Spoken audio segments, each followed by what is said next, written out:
राष्ट्रीय स्वयंसेवक संघाचे सरसंघचालक मोहन भागवत यांच्या दौऱ्याच्या पार्श्वभूमीवर नागपूर रेल्वे स्टेशनवर कडक सुरक्षा आणि घातपात विरोधी तपासणी सुरू असताना बॉम्ब शोधक पथकाने एका संशयिताकडून तब्बल 1.25 लाखांचे चंदन जप्त केले आहे। रेल्वे प्रबंधक कक्षाजवळ एक व्यक्ती बॅग घेऊन संशयास्पद स्थितीत बसली होती, तर त्याचा एक साथीदार गर्दीचा फायदा घेऊन पसार झाला। संशय बळावल्याने BDDS पथकाने तपासणी करायला सुरुवात केली असता त्या व्यक्तीने उडवाउडवीची उत्तरे दिली।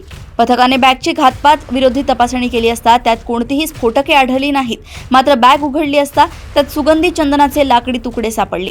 लोहमार्ग पोलीस स्टेशनचे प्रभारी अधिकारी गावंडे यांच्या आदेशानुसार आरोपी दिनेश माणिक राऊत याला मुद्देमालासह ताब्यात घेण्यात आले।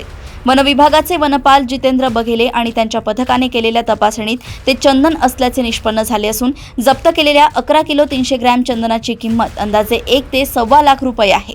लोहमार्ग पोलीस अधीक्षक मंगेश शिंदे यांच्या मार्गदर्शनाखाली BDDSचे प्रभारी अधिकारी आणि पोलीस उपनिरीक्षक योगेश कातुरे यांच्या पथकाने ही कामगिरी बजावली असून आरोपी व मुद्देमाल पुढील कारवाईसाठी वन विभागाच्या स्वाधीन करण्यात आलाय।